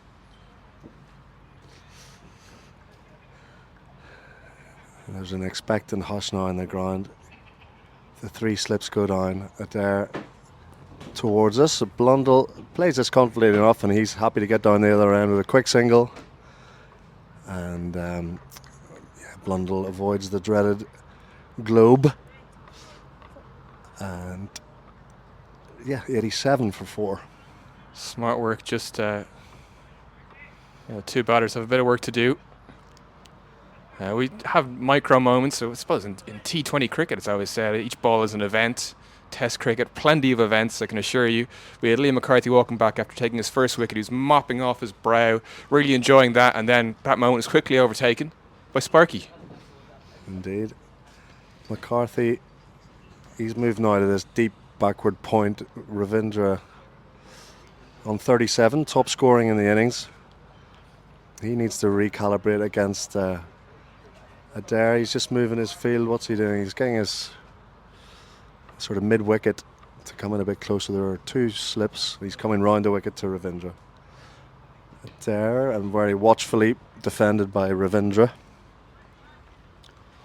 Yeah, very watchful from Ravindra. 87 for 4. You heard that correct. Yeah, there's good fresh breeze here. Just this pin, there's a lot of the Irish lads are in the sweaters actually. The lovely cable knit with the green band. I think they've moved the shamrock crest from the middle, probably get a sponsor in there, but still a lovely sweater. There's 5 or 6 of them in it. Mark Adair's in his shirt sleeves and he's charging towards us. Lovely drive from Ravindra, but just up. Oh, Adair did his own fielding. And he completes another wicket, taking over an excellent one from the Hollywood man. 87 for 4. A warm round of applause from his local crowd. Mr. Hollywood, wicket in his first over Test match against New Zealand. Of course, coming back at missed out on that Bangladesh tour. Did play in the white ball section of that tour, but missed out in the Test matches. Of course, cynics amongst us may say maybe tough going. Maybe he didn't want to bowl in a Test match in those conditions. Of course, incredible to be here. That lovely breeze, as you mentioned. So at least they're not just contending with like high temperatures, which we know are all across the island. It's just a little bit of breeze, and see how you can work with that with the ball. Do everything you can. Indeed. No, so far Ireland have justified the selection of McCarthy anyway, the 4 seamers. Ironically, the man who missed out, Matthew Humphreys, is back on the pitch. He's subbing for someone. He's in front of me at extra cover here. But it's Tom Blundell now who's sizing up McCarthy. And this one, he stayed a bit low. He was looking to turn it into the onside, but it hurried him. McCarthy is genuinely hurrying these experienced players, isn't he? With his pace. It might not necessarily be a speed. It's the old heavy ball, the trajectory, the action, which kind of maybe just rushes the batters a bit. You see it with, I don't need to name bowlers. Certain bowlers have a certain trajectory which can rush batters. You see it with Bumrah, whichever. It also depends on when you're releasing the ball, all that stuff. But it just seems to be rushing Blundell. He looks a little bit jumpy, you have to say. He's waiting now. A little crouch, his bat cocked in his wrists. And he plays this one confidently enough down to point, but a very clear call of no to his partner. McBride did the fielding there at point. There's no release balls for Blundell here, and McCarthy will want to keep him down there, give him a good examination. Yeah, you want to keep an eye on that, the head and his stance. How low can he crouch? Because he seems to be crouching quite low. I think that is generally his modus operandi. Very good off the back foot. He's brought a lovely mullet. Have you spotted his lid this summer? It's a new look for Blundell. You'll maybe see it a bit later on, but he's leaving this one alone. Hopefully we see it when he's walking off and not celebrating. No, that's true. In some capacity. No, I saw it peeking through his cap there in some of the warm-up shots. But he's a very, very fit guy, Blundell. He really well put together. A bit like Alex Carey, that was really super fit. Keepers, I know all keepers are very fit, but I think Blundell is regarded as a real physical peak specimen. And he's got the fancy current hairdo to top it off. He's got to face the slightly balding Liam McCarthy without being unfair. Oh, and he's hit him on the pad again. They go up for it. Less convincing. Rod Tucker just inclined his head to say not enough. What do you think what was wrong with that one, Dave? It's all happening. Did it catch the edge? Did it quite? That would be the question. Looked like so? It was just a pad too high. Maybe height. Yeah, maybe height.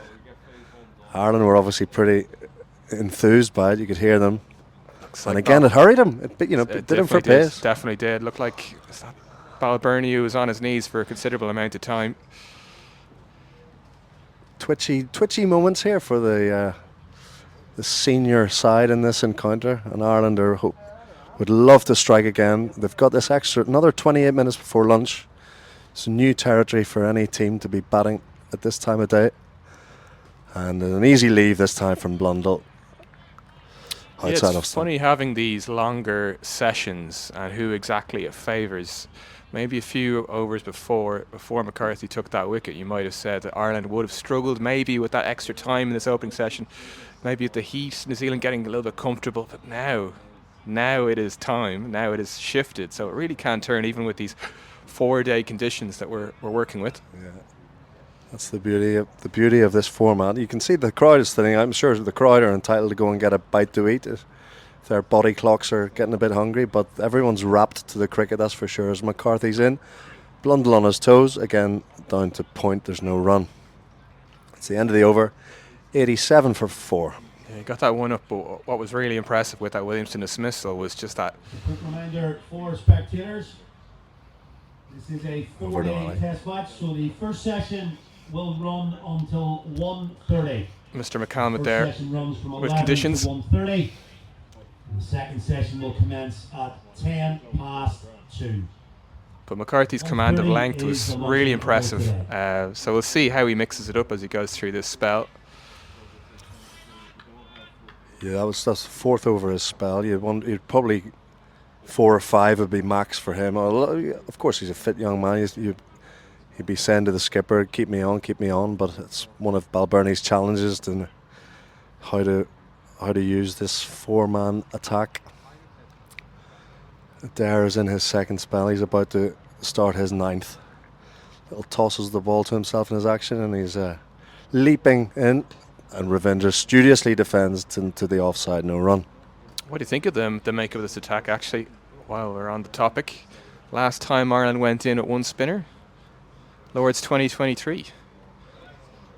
Yeah, you're dead right. They've played much of their cricket in either Bangladesh and Sri Lanka since then, and then yes, 2 years ago Humphreys debuted, but as Nathan said, he barely bowled in that game. And you've always got McBride. McBride is such a valuable resource.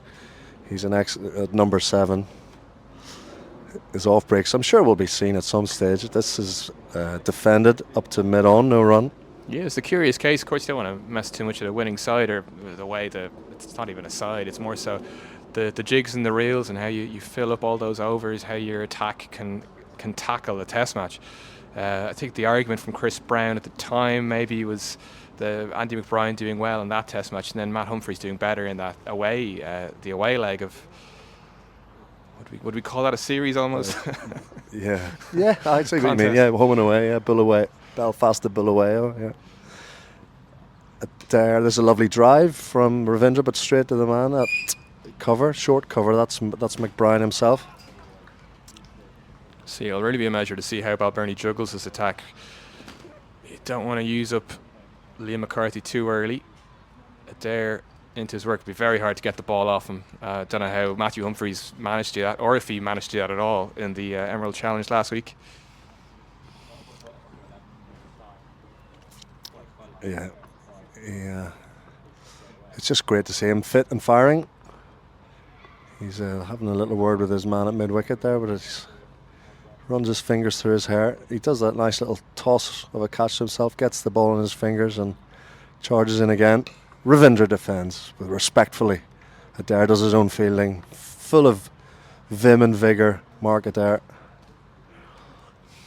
I was just going to say that the way he leaps off to collect that ball, he really is enjoying his work, even sprinting down, collecting balls in the boundary. I think he's just very, very, very happy to be out in whites, bowling for Ireland in test match at home. Just an incredible occasion. One of those guys was a very good schoolboy rugby player, and then of course his brother Ross famously was almost a professional rugby player, then retrained almost as an international cricketer. You'll be watching his brother now as he bowls Ravindra left alone through to the keeper. We have to spy out Ross. I'm assuming maybe he's in hospitality somewhere. You'd Could imagine with the I saw him. I saw him in the. Where did I see him the other day? I saw him out in the street. I know these guys live around this neck of the woods. A lot of East Belfast is home to these guys. A lot of the rugby guys as well, because we're in the same side of town as Ravenhill, the Ulster rugby ground. And you wonder with Ulster rugby season over, whether some of those lads will be around checking out their pals. Certainly will. I think a few of them were down for the Zimbabwe test match. Right. There's in. There was a slight change in the action there or something. I spotted. Anyway, it was a good ball defended by Ravindra, showing him utmost respect. Into the onside. There's no run. He takes his jumper at the end of the 25th over. New Zealand are 87 for 4. He takes the jumper. What are your thoughts on the new logo placement, sponsorship configuration? Well, I've only been able to see it from a long distance, and it's a shame. But these are such of the things. The sponsors, they call the tune, don't they? And one of the great test match sweaters has had to be slightly altered. Yeah, definitely the case. I think the test teams, the Irish test teams, exploits, of course, winning 3 on the bounce, winning their first test match. But of course, the jumper got people talking. Didn't it? It certainly did. the purists out there. I love a cable knit sweat. I'm glad England have gone back to it. New Zealand, I think, New Zealand are wearing a nice cable knit one, not with any trim though. McCarthy continues. Again, he rushes Blundell, who looking very all at sea. You almost say it. Hit him on the thigh pad, squirted out to cover. Again, he does a bit of prodding of the pitch. Ravindra meets him halfway almost to say, yeah, I feel you, mate, but I'm here for you. Just dig deep. McCarthy certainly on top of this battle so far. 1 for 15, I think he has. Again, I'm peering at that small scorecard. Anyway, he's 1 wicket is the key digit there. He's in again with good pace. Blundell this time again on his toes, defends. Yeah, he's forcing him back. Kind of playing the waiting game. We'll see that old tactic again. Do you think? Will the next one? Could see it, but it be a bit of chin music. Could well see it. Maybe just a bit of patience though. McCarthy keeping things quiet. That's kind of what you want to see. Well, he's certainly one of 3 debutants in this Ireland team attack. And he's in again. Blundell's chopping back again, defending into backward point for no run, but Blundell's almost getting into the rhythm of this, knowing he can just hop back to this back of a length stuff. But when will McCarthy push one further up? That's part of this cat and mouse game. He worked over Kane Williamson so well just a few overs ago, and that will have sent a few shockwaves through the Black Caps 11.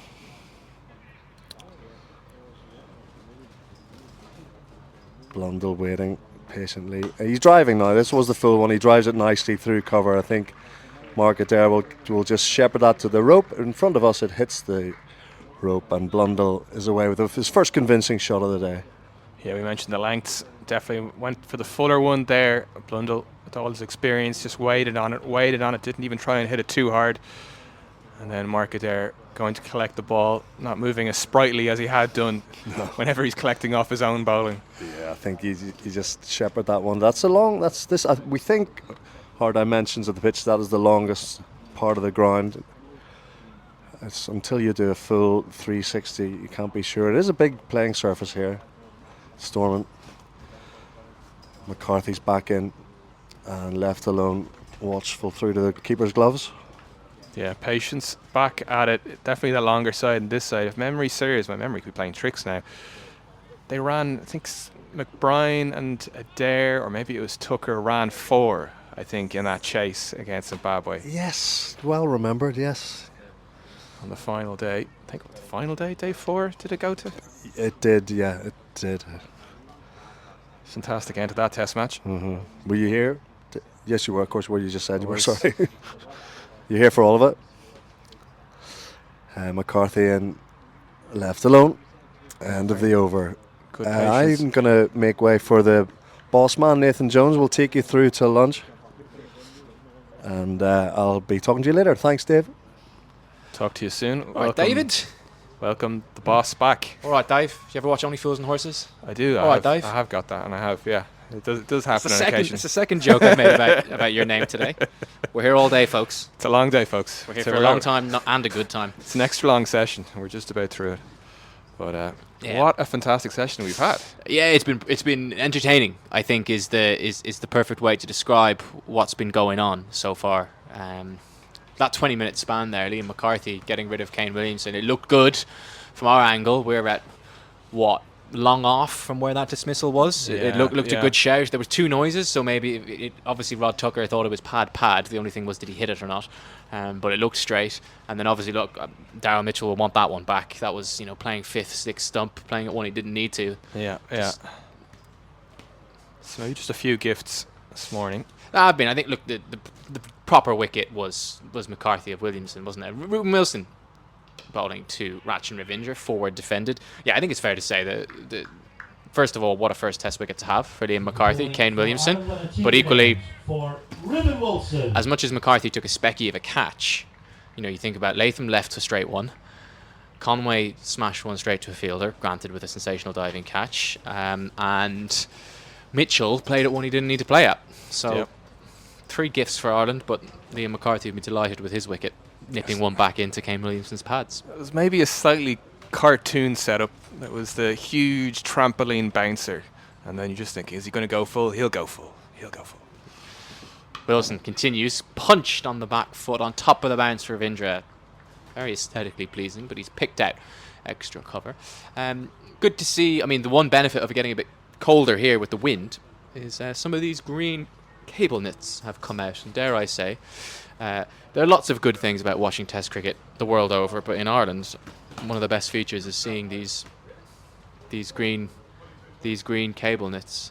The nicest ones in cricket. They dare I really are say. fantastic. Can we buy them? No, I've always said if Cricket Ireland wanted to solve their financial problems and pay more tests, sell these cable knits at 80 quid a pop, and they probably sell about 5,000 in one day. Defended by Ravindra again, but I no, they don't. I mean, Cricket Ireland's merchandise scene is limited. You can go on and buy jerseys online, but they don't really flog it too much, I don't think. Like, apart from once a year when they do a cool kit launch, you don't really see much promotion of it. I actually think Irish sport in general struggles with like its cult, merch culture and shoving things down your throat. Like I was working at the rugby finals over the weekend where Bordeaux beat Leinster, and Bordeaux, when they came out to speak to the press afterwards, already had T-shirts saying back-to-back European champions on them. They already had little French cravats, neckties, as that's left alone by Ravindra. And they also already had berets that were all branded for this back-to-back merch, like real American style. Like you watch The Last Dance in the Chicago Bulls, and Michael Jordan has been handed his hat and T-shirt as he wins the championship.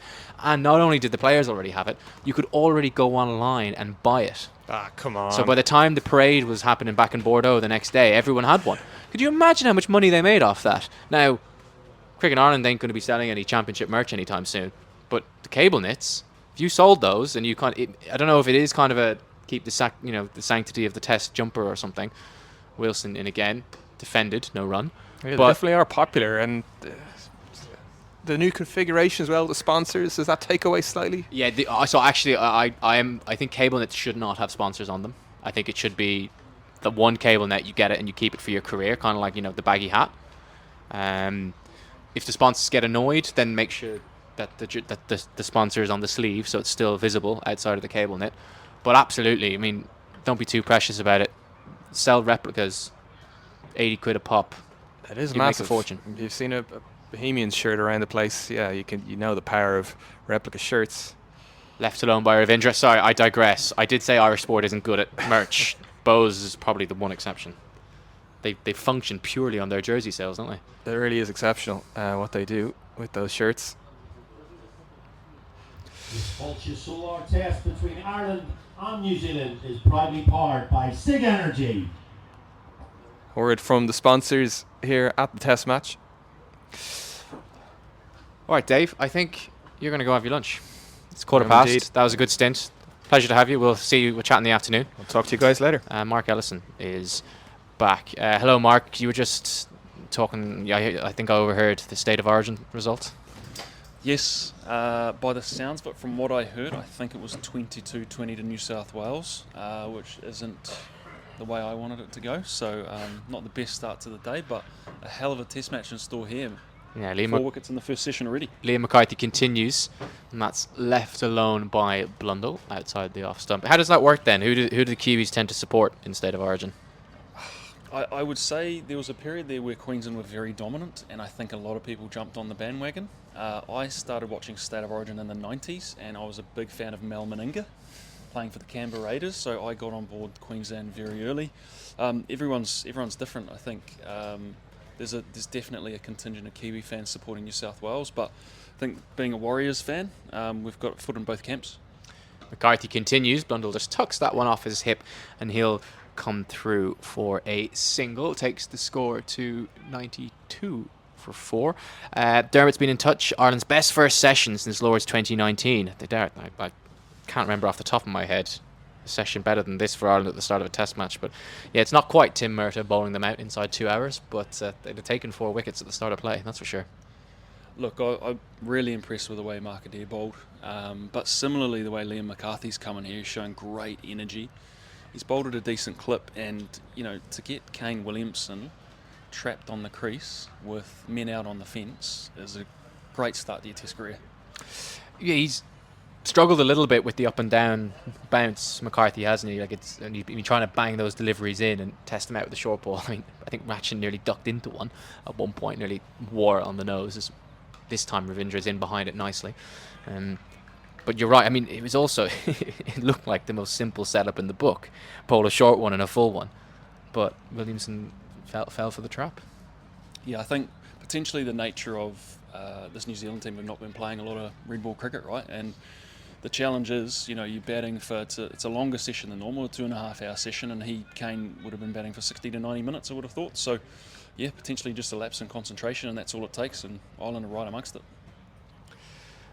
McCarthy bowling over the wicket to the left-handed Ravindra. That's short and pulled dismissively on the front foot by Ravindra. That's one of the best shots he's played today. Takes the score to 96 for 4. Yeah, that was swatted.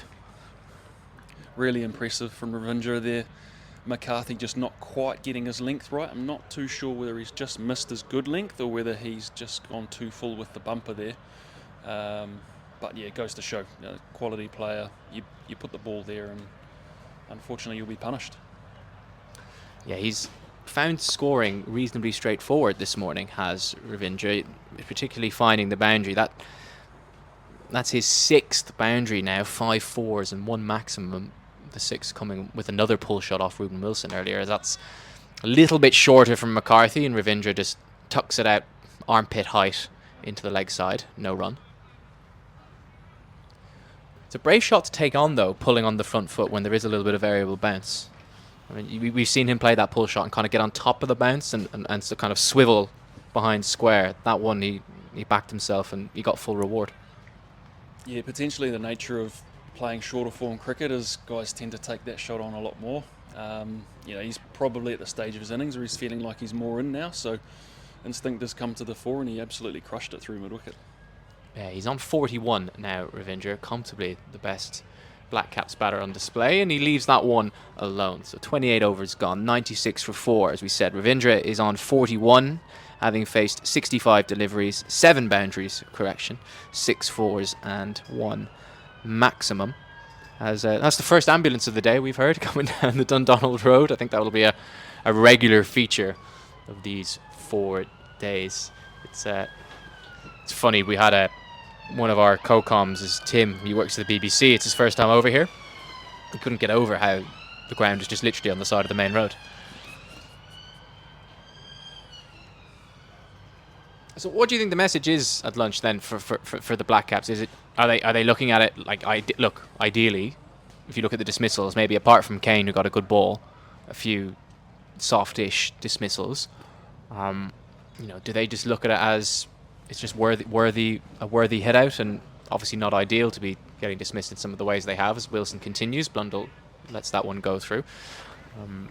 Yeah, well, I think first thing is getting a really good look at the Irish attack. I mean, I don't think there'd be a lot of intel on this attack given how inexperienced it is. So first things first, understanding obviously what your opposition doing and then trying to build your plans around that. You can see New Zealand, Mitchell in particular, struggled to leave early on. It was probably a leave ball from what I could see here, and the nature of where he's been playing in the IPL, and it's one of the challenges that modern day players face is moving formats and really being clear, especially when the ball's swinging, what your leaving lines are. Wilson continues. Blundell just gets into his slightly crouched stance, lets that one go again. I think from an Irish point of view, I think they'll just be ecstatic that they've given the Black Caps something to think about here, and because they will come away from this session saying, right, like you said, a lot of white ball cricket guys at the IPL wanting to feel bad on ball. They get that out of the system now before going to Lords next week. All of a sudden, even this session is valuable prep, because I think the last time Ireland played a test match that was prep for a bigger team was England in Lords in 23, and that just went completely pear-shaped. I mean, England didn't really see that as a valuable warm-up at all for the Ashes in Australia coming into town. It's defended by Blundell, no run. So I think Ireland just be delighted that they've convinced the team to come over on their way to England, and even if it's just for 2.5 hours, they've given them something to think about. Look, I think you guys have generally been very pessimistic about your chances in this test match. I've got to say, Ireland, every single time I see them play, put up at least a session where the game is in the balance. You know, we saw the Zimbabwe test there 2 years ago. That was a highly competitive game right throughout. Ireland, you know, just have a knack of being able to dig deep, and when you've got someone like Mark Adair with ball in hand, you know you're never far away. Wilson to Blundell. Oh, loose cut shot. Maybe more of a back foot punch outside off stump. Fails to make contact. Just the bat came off. The hand came off the bat there, didn't it? At the last minute, I think Blundell realised it was something he probably should have let go. Yeah, look, I think he's been impressive early on, young Ruben Wilson. You know, clearly on debut, maiden first class fixture last week. Wouldn't have played a hell of a lot of red ball cricket in the last few years. So, challenge will be obviously coming back second, third, potentially fourth spell. But yeah, really like the cut of his jib so far. Yeah, he's changed ends here. He bowled from the Castle end previously, now the Dundonald Road end. That's defended by Blundell back to him. Yeah, building some good dot ball pressure. He did that last week. He was one of the few bowlers on his kind of southern team that played in that game that actually put some dots together, built a bit of pressure, dried up the scoring. Especially on day 2 when that pitch was flat. Everyone's really struggled, but he looked to have good control.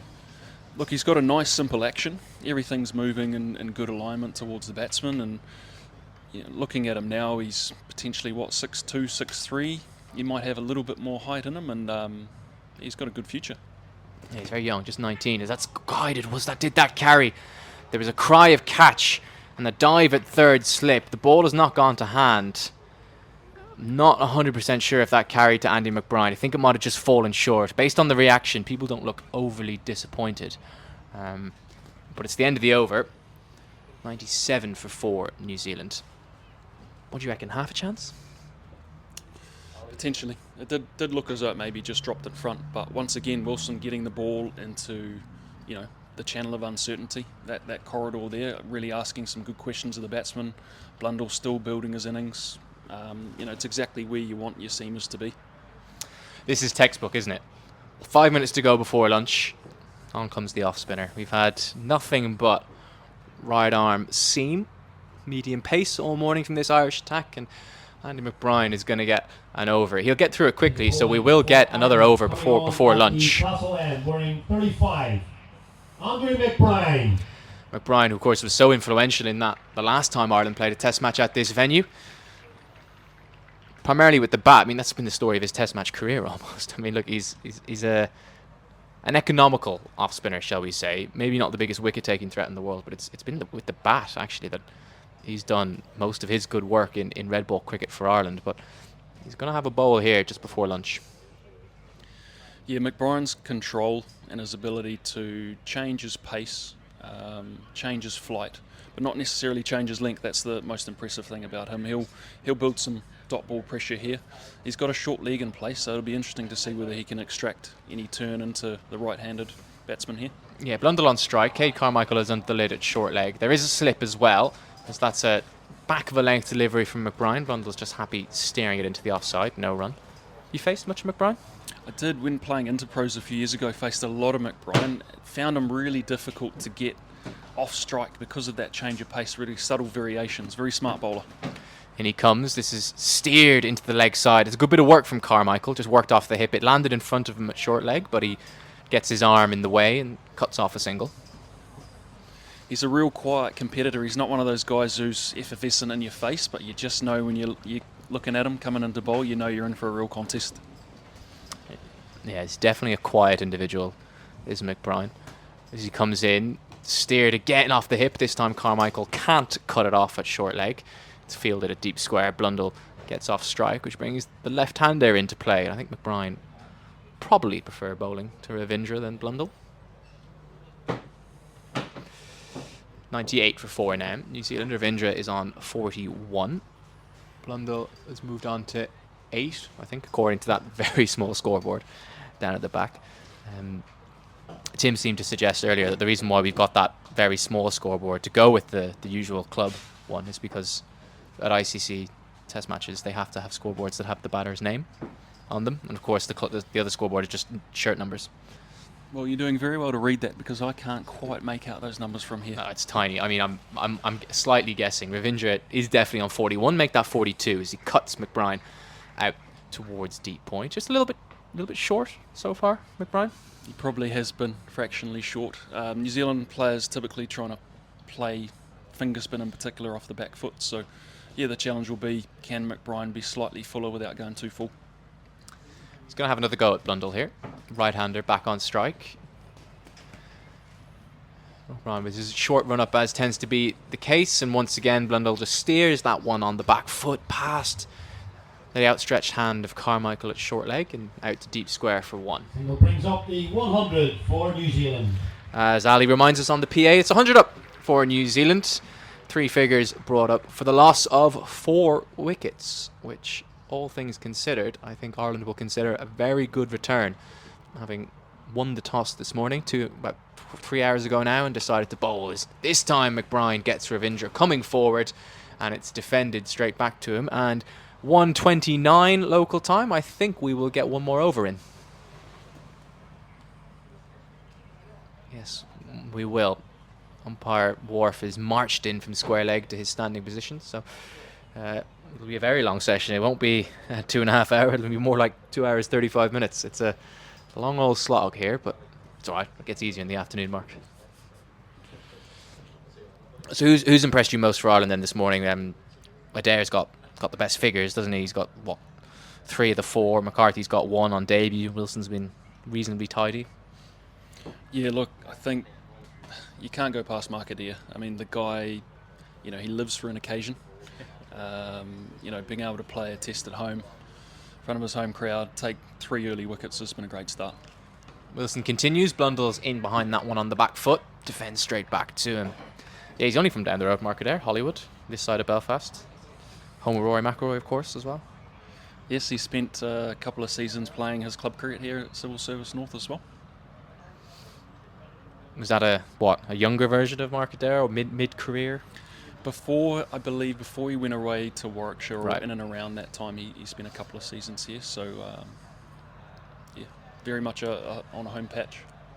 Extra slip has gone in now for Wilson. Ireland going on the attack in the final over before the lunch break. Blundell into his stance, flicked off the hip down to fine leg. Liam McCarthy will tidy up. That'll be a single.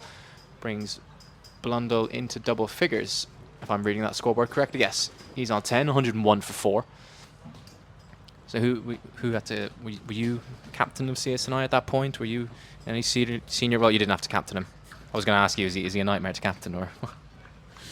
I imagine he would be a nightmare to captain, but the good thing is, I imagine when the situation heats up, Mark wants the ball in his hand, and that's the kind of guy you want. But I can imagine if certain fixtures maybe didn't tickle his fancy, it might be a little bit harder to get the engine started. But no, you want that guy on your team for sure. Man for the big occasion, for sure. Wilson around the wicket to the left-handed Ravindra. That's cut in front of square. Work to do for deep point. McCarthy is able to get around, but Ravindra picks up another couple. He moves to 44. Yeah, I've been impressed with Ravindra this morning. A little bit of chaos around him, but he's been firm, but equally he's been scoring quite freely, hasn't he? He has. He's done a really good job of waiting for the bowler to come to him. He's left well outside the off stump, made the bowler bowl a little bit straighter, a little bit fuller. He's driven well into the offside, and then he's when the bowler has dropped short and at the body, he's pulled incredibly powerfully too. 2 slips in a gully waiting Ravindra as Wilson comes in. Bang in delivery. Steered into the offside, straight to extra cover. Yeah, 1:32 now, so we're eating into this lunch break, but yeah, so it'll be a delayed start to the afternoon session. I reckon it won't start at this rate till about 2:13, 2:15 time as well. But yeah, it's going to be a good session, good contest between bat and ball here this morning. Ravindra's been a class above, but Ireland have been managed to chip away down the other end. It's a good looking delivery from Wilson, but it still costs him a run. Deep point is back. Ravindra is able just to push that into the offside for 1. Yeah, talk about not getting the ball out of Adair's hand. Last week in the first class fixture, new captain Matthew Humphreys was, of course, going to captain the Northern Knights when the Interpost started up. He was captaining the Northern team. And dare I say, he struggled to get Adair to stop. He bowled 10 overs in a row with the new ball, which, dare I say, from a load management point of view, if you've not played any red ball cricket in a while, is probably not the wisest thing in the world. But Wilson, full defended, nearly played across his pad, did Blundell, but that will be the final delivery of this morning session. Ireland, after winning the toss and bowling, have taken 4 wickets. New Zealand have got to 104, and the pick of them, the Black Caps lineup, has been Rachin Ravindra. He is unbeaten on 45. Tom Blundell is the other batter, not out on 10 at lunch. As I said, 104 for 4. The Black Caps haven't been stuck into bat. Yeah, look, I'd say if you were grading this session out of 10, I'd say Ireland be 6 or 7 points out of the 10 there. I think that's a really impressive first 2.5 hours.